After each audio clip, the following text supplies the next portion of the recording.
ازمودہ نیاب اور مجرب عمل لے کے حاضر ہوا ہوں، جس کا عنوان ہے 7 دن میں جمیلہ پری کو حاضر کر کے کام لینا۔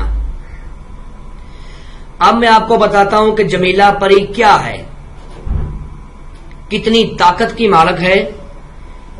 جمیلہ پری ایک قبیلے کی سردار ہے جو بہت ہی حسین و جمیل اور بہت ہی زیادہ رحم دل ہے۔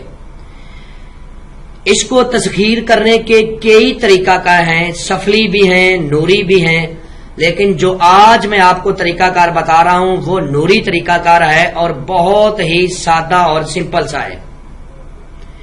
اس عمل میں جو پرہیز ہے وہ جمالی اور جلالی پرہیز کرنا ہے۔ آپ نے اپنے ہاتھ سے کھیر پکا کے آپ نے کھانی ہے، اس کے علاوہ آپ نے اور کچھ نہیں کھانا۔ پھل کھا سکتے ہیں، کھجور کھا سکتے ہیں، پانی پی سکتے ہیں، اس کے علاوہ آپ نے اور کوئی چیز استعمال نہیں کرنی۔ خاص طور پہ پرہیز میں آپ نے حقوق زوجیت سے پرہیز کرنا لازمی ہے۔ ہم بستری اپنی بیوی سے عمل کے دوران آپ نے نہیں کرنی، جب تک 7 دن تک آپ عمل کرتے ہو آپ نے ہم بستری سے مکمل پرہیز کرنا ہے۔ اور اس عمل کے دوران جو توشہ رکھا جائے گا وہ یہ ہے 4 عدد الائچی خورد، 8 عدد لونگ، 8 عدد سپاری اور مٹھائی۔ جس کمرے میں آپ نے عمل کرنا ہے آپ نے اس کمرے کو اچھی طرح سے صاف کر لینا ہے اور اس میں خوشبو جات، گگل، سرخ سندل، لبان کا بخور دے کے پھر آپ نے عمل کو کرنا ہے۔ اور عمل کی عبارت بتانے سے پہلے آپ لوگوں سے میری یہ درخواست ہے کہ آپ میرے اس چینل کو سبسکرائب کریں، بیل آئیکن کو دبا دیں تاکہ آپ کو لیٹسٹ ویڈیو دوبارہ ملتی رہیں۔ زیادہ سے زیادہ میرے اس چینل کی ویڈیو کو شیئر کریں اور لائک کریں۔ عمل کے دوران جو عبارت ورد کی جائے گی وہ آپ کو سکرین پر بھی نظر آ رہی ہوگی اور میں بھی آپ کو پڑھ کے سنا دیتا ہوں تاکہ کسی قسم کی کوئی غلطی نہ ہو۔ بسم اللہ الرحمن الرحیم۔ اقسمت علیکم یا جمیلہ پری بحق سلیمان بن داؤد علیہ السلام احذروا بحرمات لا الہ الا اللہ محمد رسول اللہ۔ اس عبارت کو آپ نے 1510 مرتبہ پڑھنا ہے۔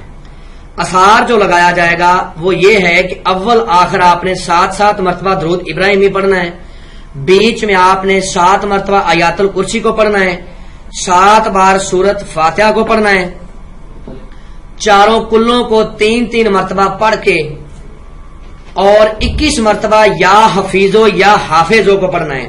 یا حفیظو یا حافظو یہ 1 مرتبہ ہوا، اس طرح آپ نے 21 مرتبہ پڑھنا ہے۔ جب آپ نے پڑھ لیا تو نئی چھری چاقو اگر نیچے فرش ہے تو چاک کے اوپر دم کر کے آپ نے اپنی دائیں طرف سے اثار لگا لینا ہے۔ جب آپ نے اپنا عمل ختم کرنا ہے تو آپ نے جس چیز سے اثار لگایا تھا اسی چیز سے آپ نے اثار کو 3 جگہ سے کٹ کر دینا ہے، آپ کا اثار ختم ہو جائے گا۔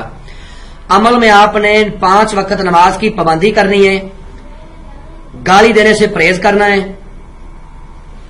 جھوٹ نہیں بولنا، رزق حلال کھانا ہے، اور عمل شروع کرنے سے پہلے آپ نے غریبوں، یتیموں، مسکینوں کو کھانا کھلانا ہے یا جو بھی صدقہ خیرات آپ کر سکو آپ نے کرنا ہے، جتنی آپ کی جیب اجازت دیتی ہو۔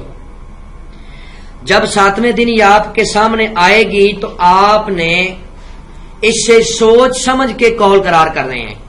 عہد و پیمان جب آپ نے کرنا ہے تو سوچ سمجھ کے کرنا ہے، ایسے نہیں کہ آپ ایسے اس کے ساتھ عہد و پیمان کر لیں، آپ نے سوچ سمجھ کے کرنا ہے اور دوبارہ اس کو حاضر کرنے کا طریقہ کار بھی آپ نے اس سے دریافت کر لینا ہے۔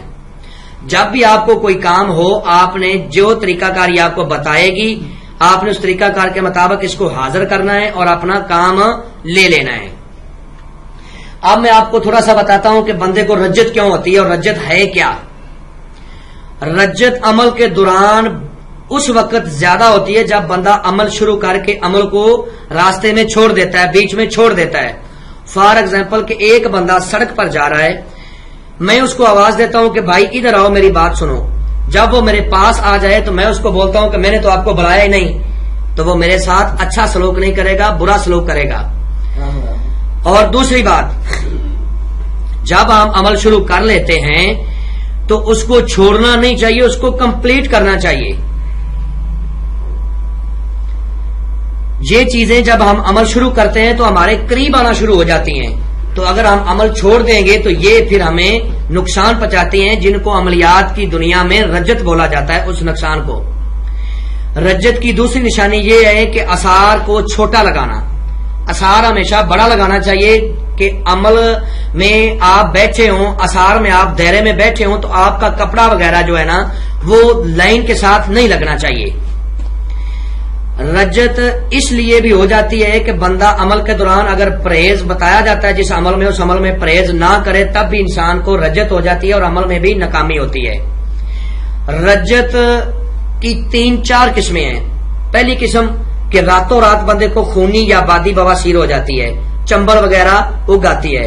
رجت کی دوسری قسم چلتا کاروبار ٹھپ ہو جاتا ہے، بالکل ٹھپ ہو جاتا ہے۔ رجت کی جو تیسری قسم ہے اور سب سے سخت ہے وہ یہ ہے کہ آپ کا ذہنی توازن درست نہیں رہتا، آپ پاگل پن دورے پڑنے شروع ہو جاتے ہیں، یا پھر ہاتھ پاؤں مڑ جاتے ہیں، یا گردن ٹیڑھی ہو جاتی ہے۔ میں امید کرتا ہوں کہ میں نے آپ لوگوں کو ہر بات واضح سمجھا دی ہے، کوئی بات میں نے پوشیدہ نہیں رکھی۔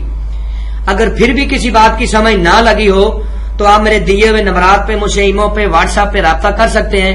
انشاءاللہ اللہ کے حکم سے آپ لوگوں کی بہتر رہنمائی کر دی جائے گی۔ تو ملتے ہیں دوستوں نیکسٹ ویڈیو میں۔ السلام علیکم۔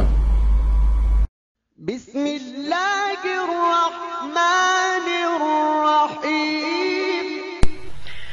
اعوذ باللہ من الشیطان الرجیم، بسم اللہ الرحمن الرحیم۔